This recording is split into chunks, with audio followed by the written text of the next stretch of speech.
श्रीहरि विष्णु भक्तों को नमस्कार। स्वागत है अनुकरणीय सनातन पर। सभी एकादशियों में ज्येष्ठ माह के शुक्ल पक्ष की निर्जला एकादशी को श्रेष्ठ और कठिन माना गया है। इसे भीमसेन एकादशी के नाम से भी जाना जाता है। हिंदू धर्म में एकादशी व्रत का विशेष महत्व होता है। एकादशी का व्रत भगवान विष्णु की पूजा को समर्पित है। पूरे साल में कुल 24 और अधिक मास होने के कारण 26 एकादशी पड़ती हैं। इन सभी एकादशियों को अलग अलग नामों से जाना जाता है और सभी को अपना विशेष महत्व होता है। इसमें एक ऐसी एकादशी भी है जिसे श्रेष्ठ और कठिन व्रतों में से माना जाता है। इस निर्जला एकादशी के नाम से जानते हैं हम। निर्जला एकादशी को भीम एकादशी या भीमसेनी एकादशी भी कहते हैं। मान्यता है कि ज्येष्ठ महीने के शुक्ल पक्ष में पड़ने वाली निर्जला एकादशी का व्रत करने से सभी 24 एकादशी व्रत के पुण्य फल के समान ही पुण्य प्राप्त होता है। किसी भी कारणवश अगर कोई भक्त एकादशी व्रत को नहीं रख सकता है तो वह वर्ष में पड़ने वाली निर्जला एकादशी का व्रत करके समस्त सभी 24 एकादशियों के व्रत के पुण्य फल को प्राप्त कर सकता है। इस वर्ष निर्जला एकादशी 31 मई दिन बुधवार को पड़ रही है और इसकी तिथि प्रारंभ हो रही है 30 मई दोपहर 1:07 से और समाप्त हो रही है 31 मई दोपहर 1:45 तक। साथ ही इस दिन दो बहुत ही शुभ योग बन रहे हैं। पहला सर्वार्थ सिद्धि योग और दूसरा रवि योग। ये बन रहे हैं सुबह प्रातः 5:24 से प्रातः 6 बजे तक। निर्जला एकादशी व्रत का पारण समय रहेगा 1 जून दिन गुरुवार प्रातः 5:24 से प्रातः 8:10 तक। आइए अब देखते हैं निर्जला एकादशी की पूजा विधि किस प्रकार है। शास्त्रों के अनुसार इस दिन सूर्योदय से पहले उठकर सभी कामों से निवृत्त होकर स्नान कर लें और साथ ही साफ सुथरे वस्त्र धारण कर लें। इसके बाद विष्णु जी का मनन करते हुए व्रत का संकल्प लें। अब पूजा आरंभ करें। एक लकड़ी की चौकी पे थोड़ा सा गंगा जल छिड़कें। इसके बाद पीले रंग का वस्त्र बिछाएं।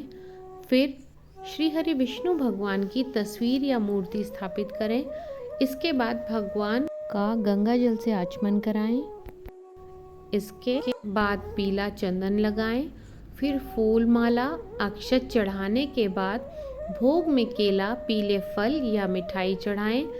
इसके बाद घी का दीपक और धूप जलाकर एकादशी व्रत कथा विष्णु चालीसा मंत्र का जाप कर लें।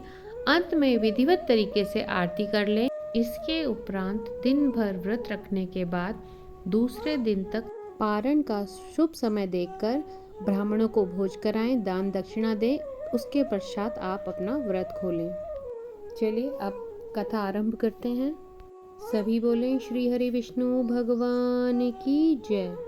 अथ श्री निर्जला एकादशी व्रत कथा आरंभ। एक बार ऋषि वेदव्यास ने पांडवों को चारों पुरुषार्थ धर्म, अर्थ, काम और मोक्ष देने वाली एकादशी व्रत का संकल्प कराया था। तब युधिष्ठिर ने कहा, जनार्दन, ज्येष्ठ मास के शुक्ल पक्ष में जो एकादशी पड़ती हो कृपया उसका वर्णन कीजिए। भगवान श्री कृष्ण ने कहा, हे राजन, इसका वर्णन परम धर्मात्मा ऋषि व्यास जी करेंगे क्योंकि ये संपूर्ण शास्त्रों के तत्वज्ञ और वेदांतों के ज्ञाता हैं। तब ऋषि वेद व्यास जी कहने लगे, कृष्ण और शुक्ल पक्ष की एकादशी में अन्न खाना वर्जित है। द्वादशी को स्नान करके पवित्र होकर फूलों से भगवान केशव की पूजा करें। फिर पहले ब्राह्मणों को भोजन कराकर अंत में स्वयं भोजन करें।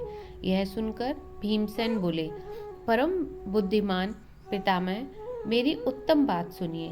राजा युधिष्ठिर, माता कुंती, द्रौपदी, अर्जुन, नकुल और सहदेव ये एकादशी को कभी भोजन नहीं करते तथा मुझसे भी हमेशा यही कहते हैं कि भीमसेन एकादशी को तुम भी न खाया करो।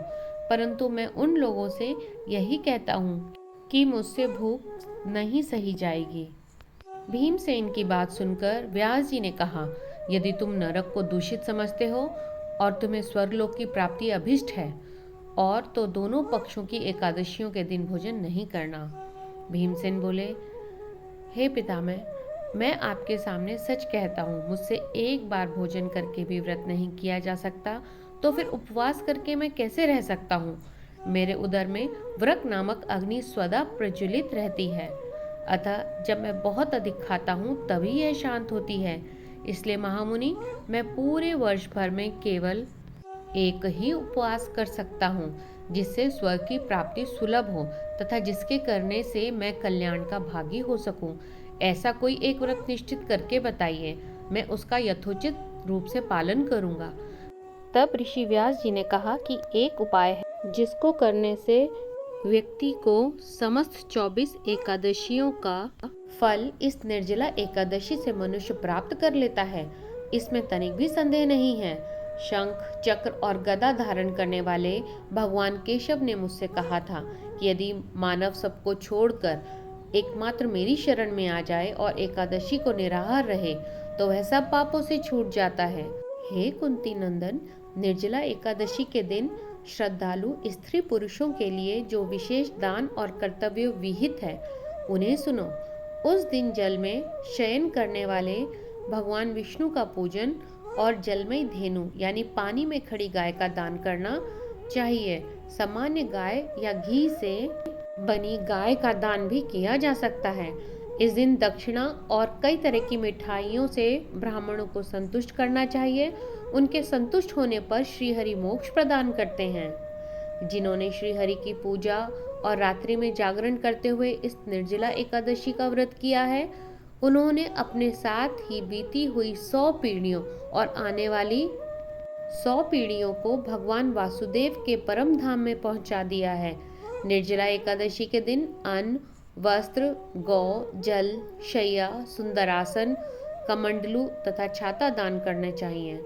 जो श्रेष्ठ तथा सुपात्र ब्राह्मण को चरण पादुका अथवा जूते दान करता है, वह सोने के विमान पर बैठकर स्वर्गलोक में प्रतिष्ठित होता है।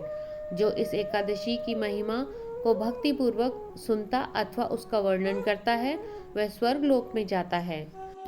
चतुर्दशी युक्त अमावस्या को सूर्य ग्रहण के समय श्राद्ध करके मनुष्य जिस फल को प्राप्त करता है, वही फल इस कथा को सुनने से भी मिलता है।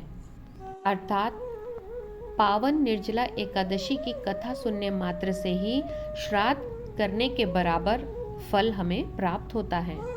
हे भीमसेन, ज्येष्ठ मास में शुक्ल पक्ष की जो शुभ एकादशी होती है, उसका निर्जल व्रत करना चाहिए। उस दिन श्रेष्ठ ब्राह्मणों को शक्कर के साथ जल के घड़े दान करने चाहिए। ऐसा करने से मनुष्य भगवान विष्णु के समीप पहुंचकर आनंद का अनुभव करता है।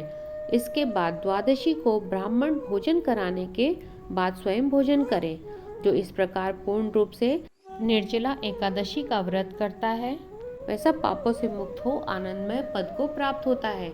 यह सुनकर भीमसेन ने भी इस शुभ एकादशी का व्रत आरंभ किया और समस्त सुखों को भोग कर समय आने पर मोक्ष को प्राप्त किया।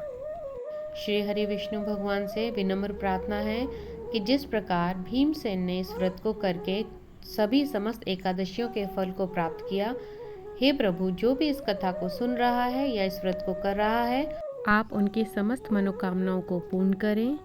सभी बोलें श्री हरि विष्णु भगवान की जय। इति श्री निर्जला एकादशी व्रत कथा संपूर्ण।